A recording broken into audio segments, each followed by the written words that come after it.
Vamos.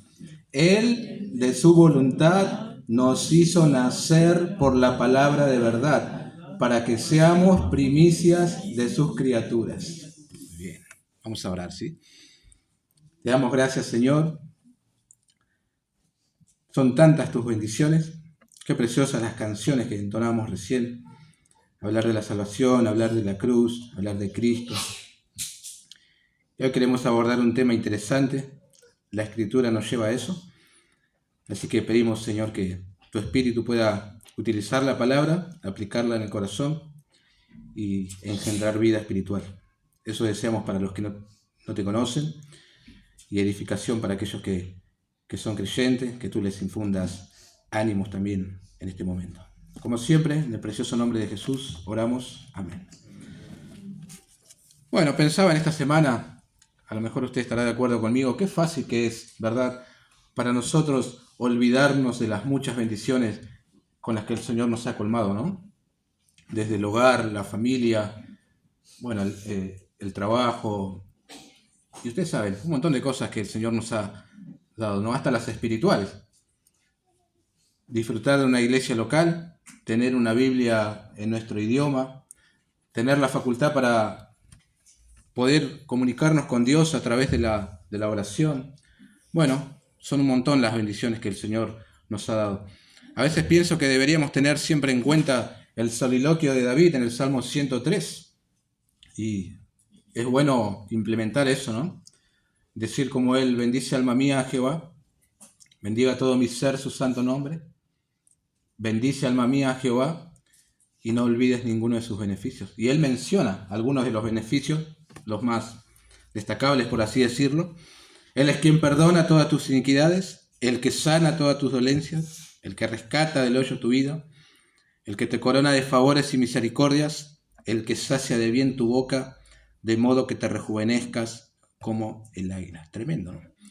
Y nos olvidamos nosotros de esas dádivas, de esos dones perfectos, sobre todo en el tiempo de la prueba y la dificultad. Ahí como que no tenemos en cuenta todo aquello que el Señor nos ha dado, ¿verdad? Que fueron un montón de cosas. Pero es bueno, hermanos, reflexionar en lo que Dios nos ha dado. Ahora, por encima de todos estos regalos, dones que el Señor nos ha dado, hay uno que podríamos poner en la cima, ¿no? Arriba de todos los demás, si te quiere. Y deberíamos meditar de seguido en él y, bueno, encontrar gratitud también. Y es el regalo de la salvación de nuestras almas, ¿no? Tremendo eso. ¿Por qué la colocamos arriba de todo? Por el costo que tuvo ese regalo, ¿no? La vida del Hijo de Dios. Y también por lo que éramos nosotros antes de poseer esa vida y hacia dónde íbamos. Eso es algo tremendo. Efesios capítulo 2, si quieren lo buscan, si no quieren no, describe muy bien nuestra condición antes de que el Señor nos salvara. No éramos bonachones, gente decente, como dicen algunos, moralmente correcto, no. La Biblia dice que estábamos muertos en delitos y pecados, seguíamos la corriente de este mundo, conforme al príncipe de la potestad del aire, el espíritu que ahora opera en los hijos de desobediencia. Esto es una referencia a Satanás. Vivimos en otro tiempo en los deseos de nuestra carne, haciendo la voluntad de la carne y de los pensamientos, y éramos por naturaleza hijos de ira, lo mismo que los demás. Terrible condición la nuestra. Hasta que Dios, que es rico en misericordia, por su gran amor con que nos amó, aun estando nosotros muertos en pecado, nos dio vida juntamente con Cristo y juntamente con Él nos resucitó. Y asimismo nos hizo sentar en los lugares celestiales con Cristo Jesús. Y eso es todo. Qué hermoso, ¿no? Qué cambio tan dramático el que nos ha acontecido a aquellos que hemos conocido al Señor Jesús. La salvación de nuestras almas es una cosa tremenda. ¿Cómo se explica ese giro tan rotundo que tuvo nuestras vidas? Porque no estamos hablando de salvación simplemente en términos de, bueno, cambiar algunos malos hábitos por unos mejores. El tipo antes decía malas palabras y ahora ya no lo dice más, se abstiene de decirlo. Antes robaba, ahora ya no. Antes le era infiel a su cónyuge, ahora ya no lo hace más.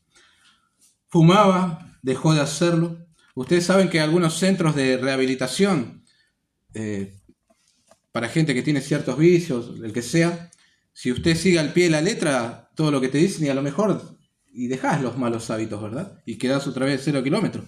Yo estoy hablando, o nuestro texto nos va a hablar de salvación como de un nuevo nacimiento. Es de pasar de muerte a vida, de condenación a salvación, de hijo del diablo a hijo de Dios, de aborrecer al pecado que antes amábamos y de querer agradar al Dios que antes ignorábamos. Eso es algo sobrenatural, queridos hermanos, que ningún hombre puede ocasionar por sí mismo. Es lo que Jesús llamó nacer de nuevo, nacer del Espíritu. Hablando en cierta oportunidad con un maestro de Israel, un maestro de maestros llamado Nicodemo le planteó esto, que si él quería ver el reino de Dios necesitaba nacer de nuevo. Y le dejó asentado de alguna manera que él no podía hacer nada para alcanzar eso. Es algo que Dios tenía que concederle, porque la salvación es enteramente algo de Dios, de principio a fin. Por eso nosotros podemos decir que es un regalo. Ahora bien, así como en otros asuntos que tienen que ver con Dios y con las Escrituras, con respecto a la salvación, también han surgido varias teorías, pensamientos, y como siempre nunca va a faltar la falsa enseñanza, que dejan más dudas que certezas, ¿verdad? Porque nacen de un corazón que no ha sido regenerado, por lo tanto son pensamientos erróneos, y proceden del corazón orgulloso del hombre, que por lo general siempre quiere tener su cuota de contribución y no quiere recibir por gracia, ¿verdad? Siempre él quiere aportar también. Si bien algunos no tienen problemas en decir que Jesús es el Salvador, sí tienen problemas en creer que Él puede sostener esa salvación. Por eso enseñan, interpretan que la salvación puede llegar a perderse. No es muy confiable un Salvador de esas características. Algunos no tienen problemas en decir como Jonás, la salvación es del Señor, pero creen que ésta no puede llevarse a cabo sin el aporte del hombre. Entonces, el Señor es un Salvador, pero condicionado a la voluntad del hombre. Y eso es algo que no vemos en la Escritura. Otros también enseñan que el Señor es el Salvador y salva a aquellos que en su presciencia, esto es, el conocimiento anticipado de todas las cosas, vio que ciertos individuos creerían en Él. Entonces, Él los escogió. ¿No es eso lo que enseña en la Biblia, mis queridos hermanos? Claro que no. Si bien es cierto que el hombre debe creer, sí, debe ejercer fe, sí, debe confiar en el Señor Jesús, sí, para que esto pueda llevarse a cabo, es porque antes alguien tuvo que haberlo escogido para salvación. Haberle dado vida espiritual cuando él estaba muerto para que pueda confiar en el Salvador. De otra manera, no pudiera hacerlo. Su condición le impide ejercer fe en el Señor, a menos que el mismo Señor le dé vida espiritual. La doctrina de la salvación es impresionante, mis queridos hermanos. Los jueves en nuestras reuniones de oración y estudio bíblico, justamente estamos estudiando soteriología, el estudio, la doctrina de la salvación, y nos alegra aprender de cómo el Señor nos ha salvado. Y bueno, de alguna manera todos están invitados. Ahora, creo que este versículo que hemos leído y que vamos a tratar hoy, solamente Santiago 1:18, de alguna manera sintetiza todo lo fundamental en cuanto a la salvación. Hay tres cosas importantes que nos dice Santiago. Primero, ¿quién es el autor de la regeneración, nuevo nacimiento, salvación, como quiera llamarlo? Segundo, ¿cómo salva? Y aquí vamos a ver el instrumento que Dios utiliza para atraernos a la salvación. Y tercero, el para qué, el propósito de esta regeneración. Así que veamos con la ayuda del Señor el quién, cómo y para qué de la salvación. En primer lugar, hablemos sobre el autor del nuevo nacimiento. Y el texto comienza diciendo: Él, de su voluntad, nos hizo nacer. Si queremos armonizar esto con el contexto que nosotros hemos estado estudiando desde el comienzo de esta carta, podemos decir: no podemos culpar, responsabilizar a Dios por ceder a las tentaciones, ya que Él no puede ser tentado por el mal, ni Él tienta a nadie. Además, Él sabe dar solamente cosas buenas a sus hijos. Toda buena dádiva Todo don perfecto desciende de lo alto del Padre de las luces.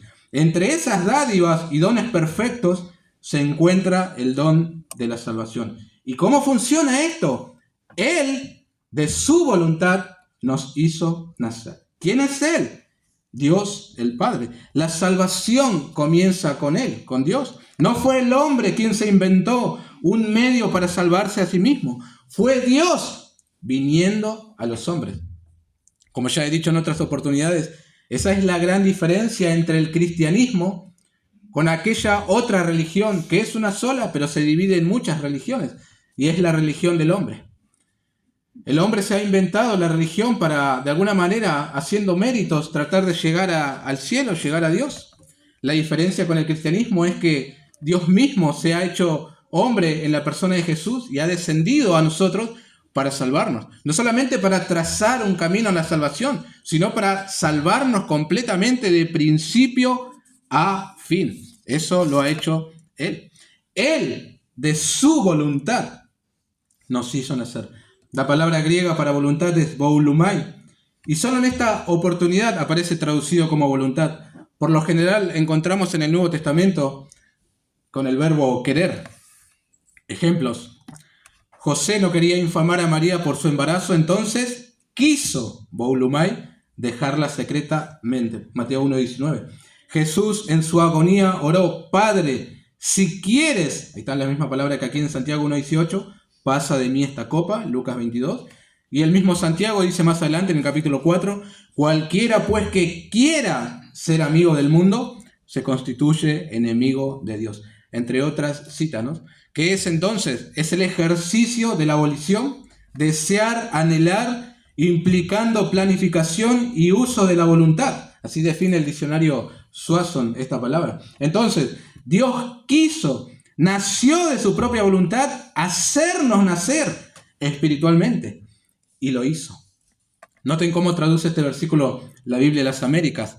En el ejercicio de su voluntad, Él nos hizo nacer. Es decir, nadie forzó a Dios para salvarnos. Nadie. Ni nuestras buenas obras, ni nuestras caritas de ángeles, ni nuestro deseo de salvarnos, que en realidad no tenemos, ni que haya visto de antemano que nosotros creeríamos en Él. De su propia voluntad fue que nos hizo nacer, nos engendró de nuevo. ¿Qué lo movió a Dios a hacer eso? Según el versículo 15, nuestra propia concupiscencia engendra muerte. A esto añadimos las palabras del apóstol Pablo en Romanos 6. La paga del pecado es muerte, pero Dios engendra vida. El versículo 15 dice que la concupiscencia da luz. Bueno, esa es la misma palabra para decir que acá Dios nos hace nacer, nos engendra espiritualmente. El evangelista Juan dice, está de acuerdo con Santiago, él dice lo mismo en su evangelio, en el capítulo 1, versículos 12 y 13. Mas a todos los que le recibieron, a los que creen en su nombre, les dio potestad de ser hechos hijos de Dios, los cuales no son engendrados de sangre. ¿Quiénes? Estos que creen en su nombre y que ahora son hijos de Dios. Ni de voluntad de carne, ni de voluntad de varón, sino de Dios. Como dice, ¿no?, el refrán más claro, échale agua, ¿no? Pedro aporta en su primera carta, capítulo 1, versículo 3, bendito el Dios y Padre de nuestro Señor Jesucristo, que según su grande misericordia nos hizo renacer para una esperanza viva. Una esperanza viva aquí implica la salvación de nuestras almas. En la cita de Juan fue por voluntad de Dios. En la cita de Pedro se añade su misericordia. Y así es como Dios nos hizo nacer de nuevo, por su mera voluntad, ¿no? Él así lo quiso y así lo hizo. Ahora la pregunta que puede surgir es, si no hay nada bueno en mí que moviera a Dios a salvarme, entonces ¿por qué me salvó? ¿Por qué me engendró? ¿Por qué me hizo nacer de nuevo? Y la respuesta es, no lo sabemos.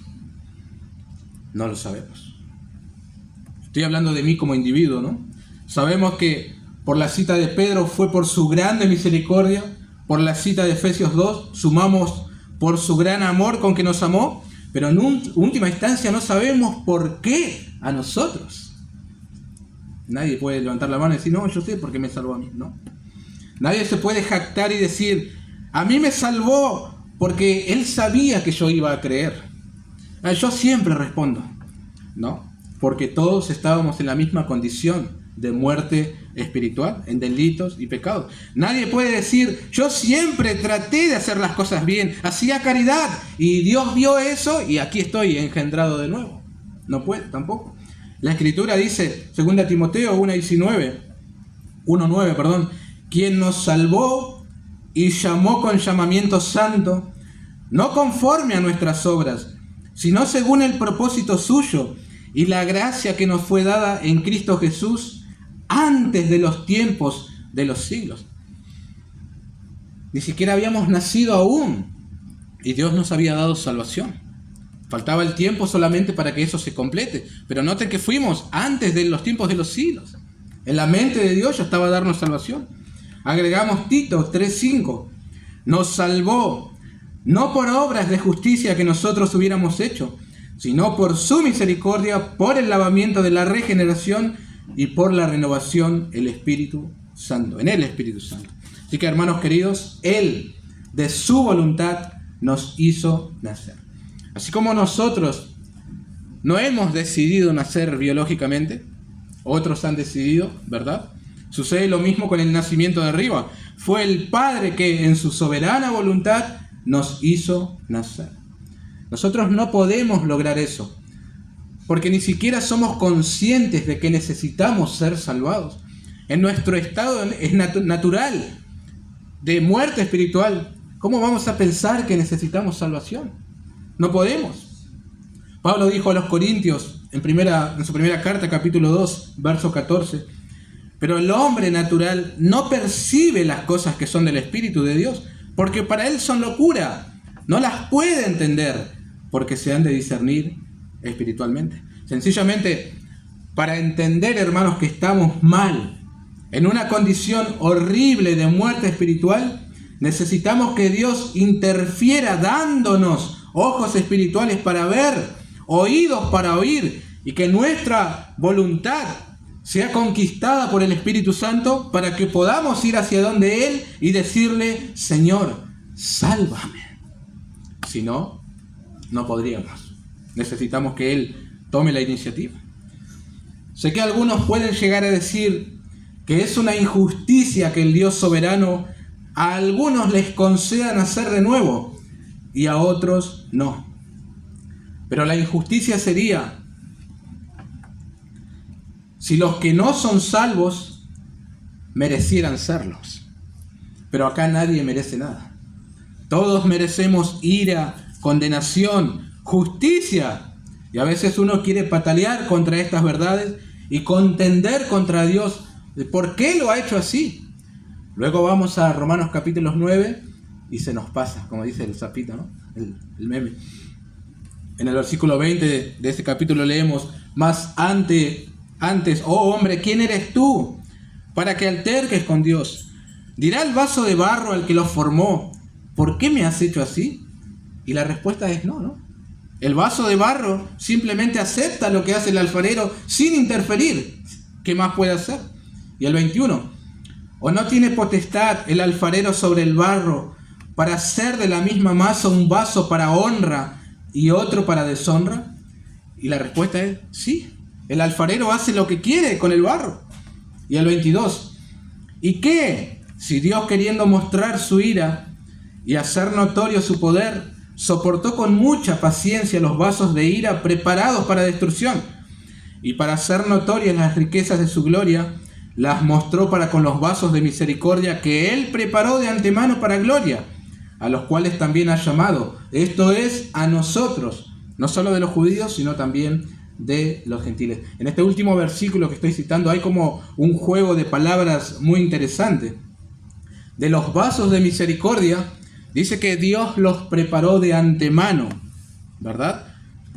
Pero de los vasos de ira, no. Estos fueron ya preparados para destrucción, pero no dice que Dios los preparó de antemano. Ellos mismos se destruyen, escogiendo lo pecaminoso y aborreciendo a Dios. Como nosotros, ¿verdad? Antes de que Dios nos engendrara vida espiritual. Así andábamos. Si vamos a predicar que el Señor es soberano, que Él hace lo que quiere, cuando quiere y con quien quiere, por favor, no excluyamos entonces su soberanía en la salvación del hombre. Él, de su voluntad libre y soberana, nos hizo nacer. Y no nos ha preguntado si queríamos nacer de nuevo, porque Él ha decidido hacerlo. Ahora bien, más allá de que la salvación nace en el corazón de Dios y Él salva por el libre ejercicio de su voluntad, Él también utiliza un instrumento, mejor dicho, para lograr esto. Veamos en segundo lugar el cómo entonces, el instrumento que utiliza Dios para la regeneración. Él, de su voluntad, nos hizo nacer por la palabra de verdad. Inmediatamente necesitamos encontrar una respuesta. ¿Qué es la palabra de verdad? Y qué bueno, como uno de los principios básicos de la hermenéutica es que la escritura se interpreta con la escritura. Podemos ir a la misma Biblia y encontrar una respuesta para qué es la palabra de verdad.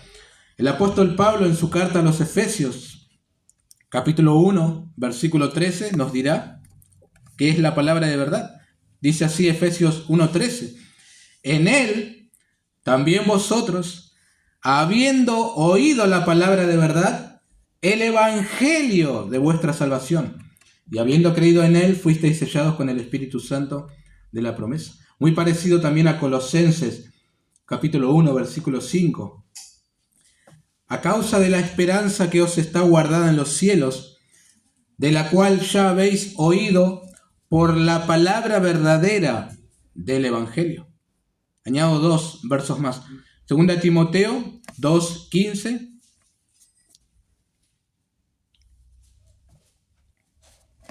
Procura con diligencia presentarte a Dios aprobado, como obrero que no tiene de qué avergonzarse, que usa bien la palabra de verdad. Por último, 1 Pedro 1:23.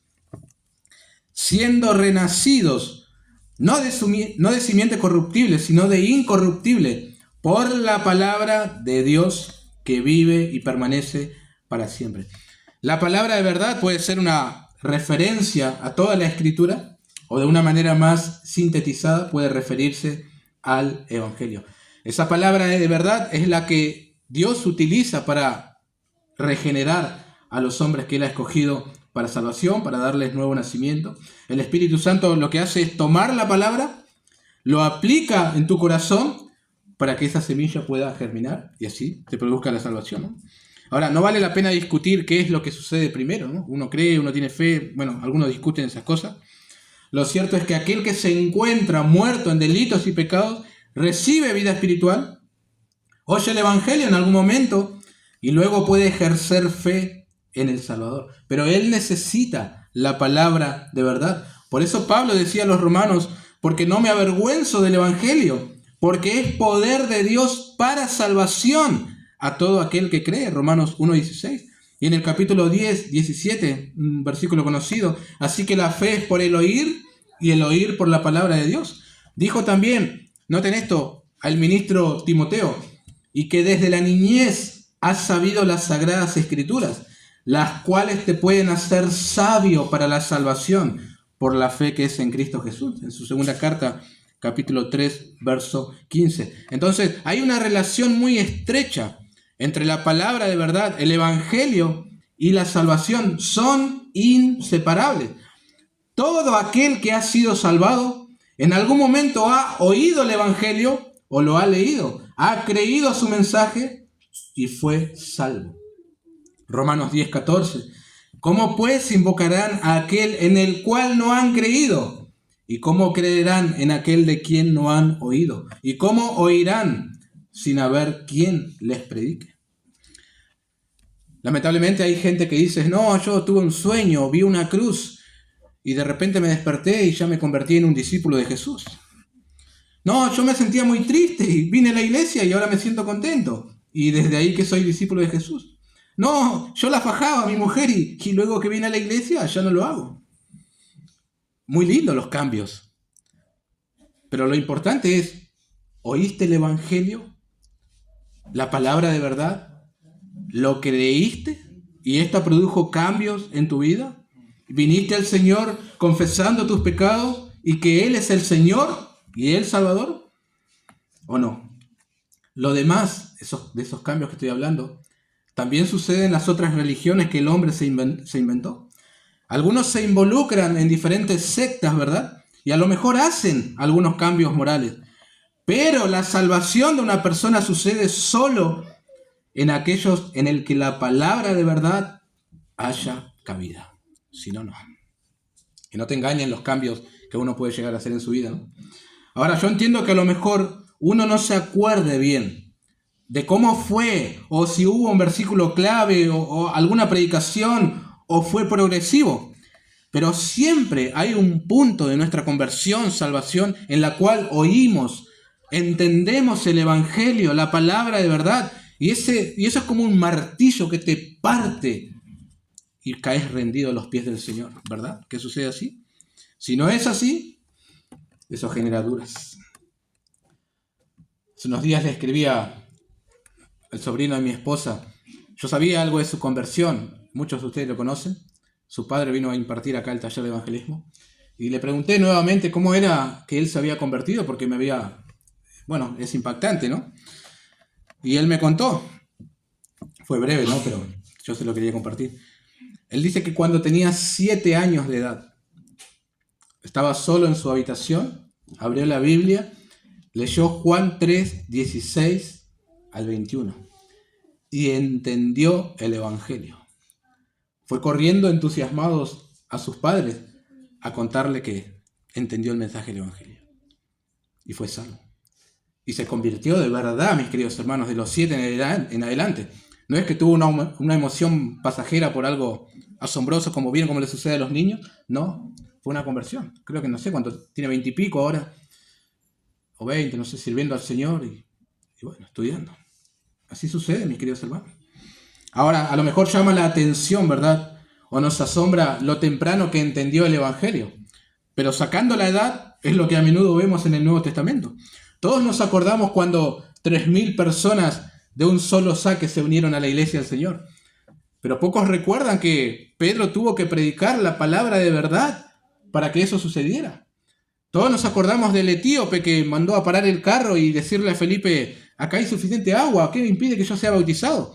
Pero recuerdan que Felipe tuvo que utilizar las escrituras y hablarle la palabra de verdad y así esa persona pudiera llegar a los pies del Señor, creyendo en Él. Así es como funciona, mis queridos hermanos. Dudo de alguien que diga que se haya convertido y la palabra de verdad no vino a su vida. ¿Cómo puede ser eso?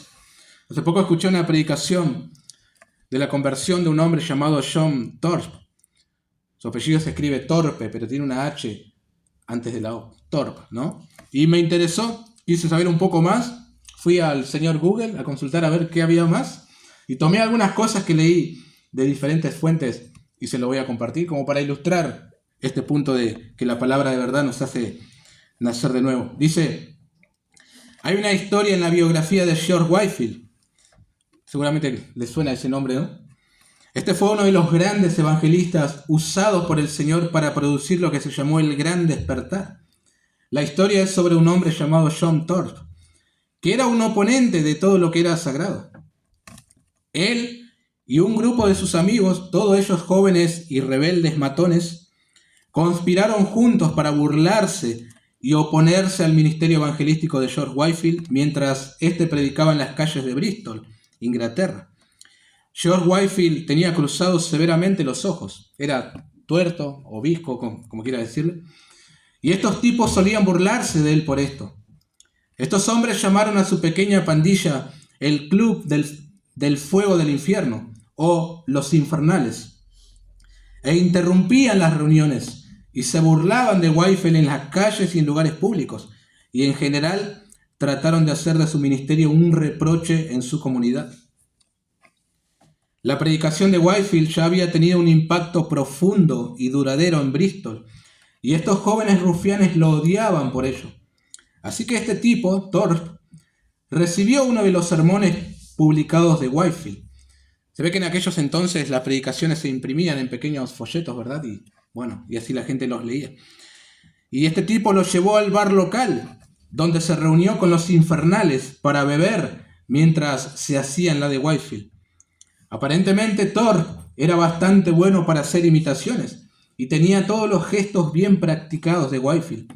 Tomó un sermón escrito de Whitefield, se paró en el centro de este bar, cruzó los ojos y comenzó a dar una versión burlona del sermón de Whitefield. Pero en medio del sermón, la palabra de Dios atravesó su corazón y de repente se detuvo y se sentó y temblando y con el corazón roto. La porción que leyó fue: si no os arrepentís, todos pereceréis.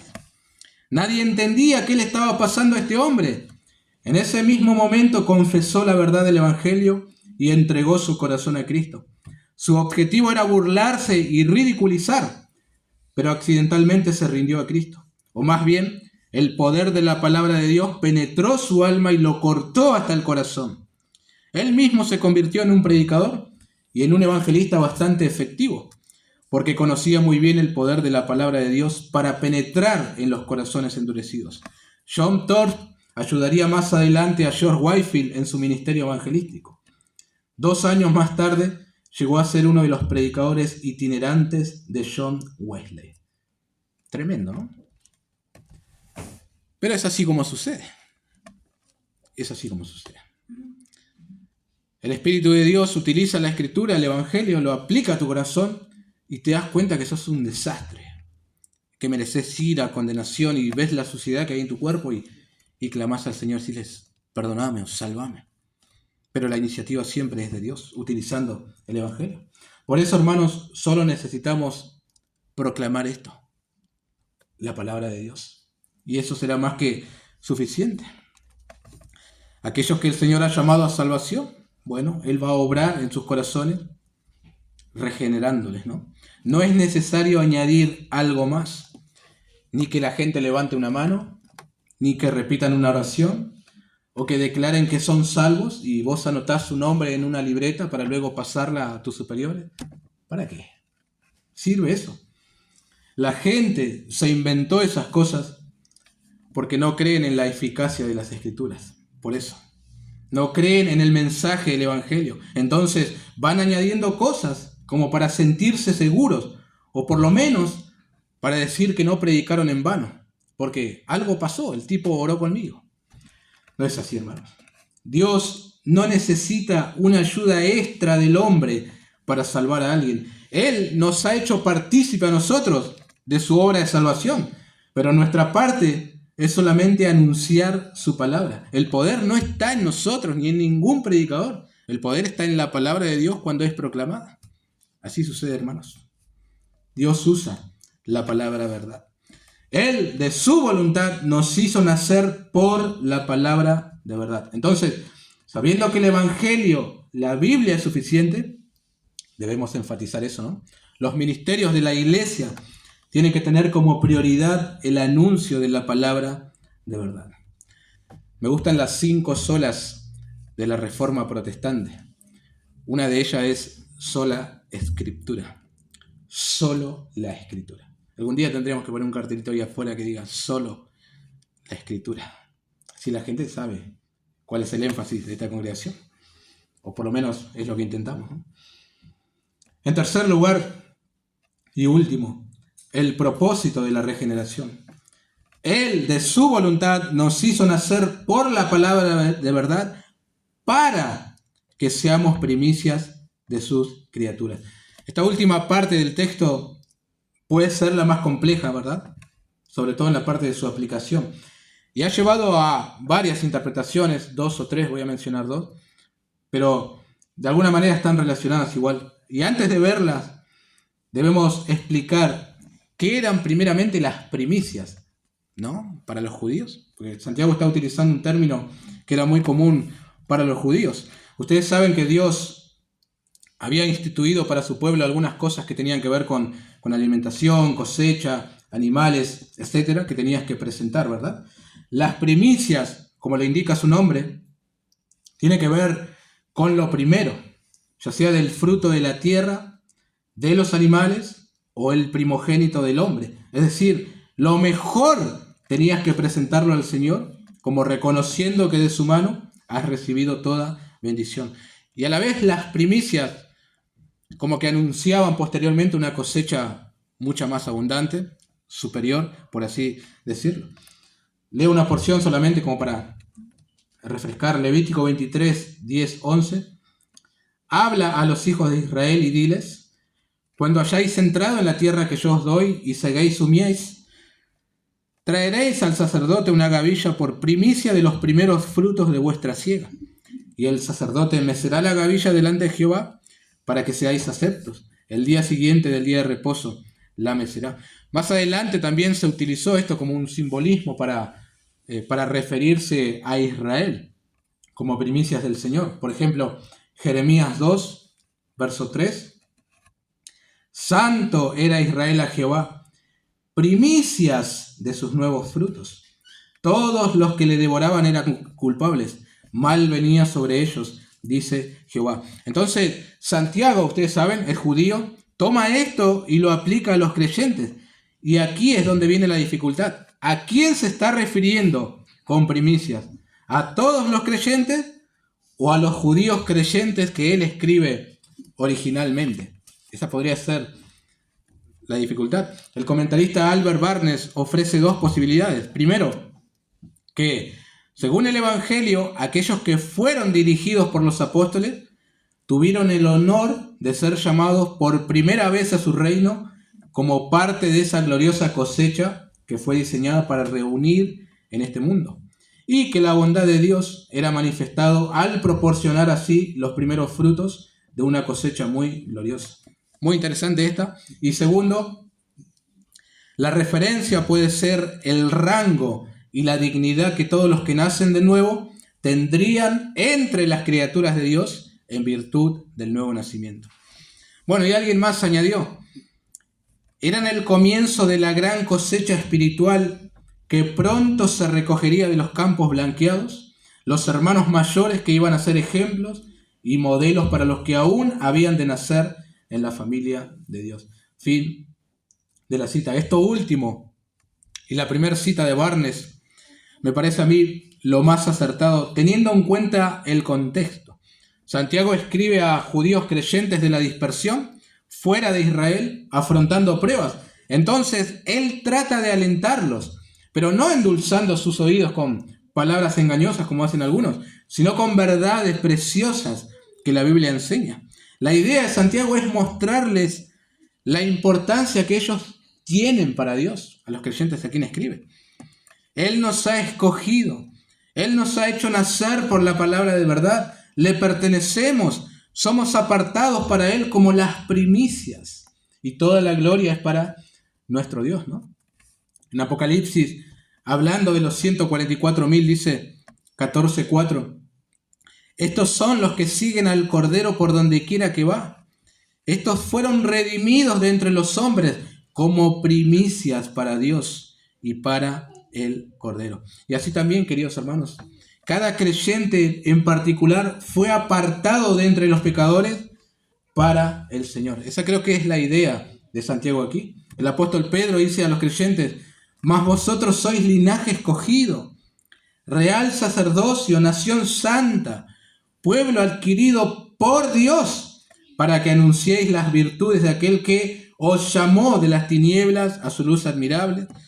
Vosotros que en otro tiempo no erais pueblo, pero que ahora sois pueblo de Dios, que en otro tiempo no habíais alcanzado misericordia, pero ahora habéis alcanzado misericordia. 1 Pedro 2, 9 y 10. Hermanos, todo el mérito es del Señor, toda la gloria es suya. Este solo versículo de Santiago 1 tiene una riqueza enorme. Y cuando uno entiende esto de la salvación, que el Señor es soberano en ella, eso es algo hermoso. Te inunda el corazón de paz, de saber que el Señor te salvó, te da gozo. Sos primicia de sus criaturas y Él lo hizo porque te ama, se ha comprometido a sostenerte. Es cierto que no hay nada bueno en nosotros, absolutamente nada. Y esto es lo grandioso, hermanos, de la gracia de Dios, que siendo nosotros indignos, aborrecedores de todo lo bueno, Dios en la persona de Jesús descendió hasta nosotros para darnos vida. Qué hermoso es el Evangelio, ¿no? Es muy probable que en este lugar hayan personas que no son salvas aún, que no son salvas. No confíes en tu propia justicia. No confíes en tus buenas obras. No confíes ni siquiera en tus años en la iglesia. Confía en aquel que puede concederte el nuevo nacimiento por la palabra de verdad, para que seas primicia de sus criaturas. Deseo y oro para que el Señor te salve, porque sé que lo puede hacer. Oremos.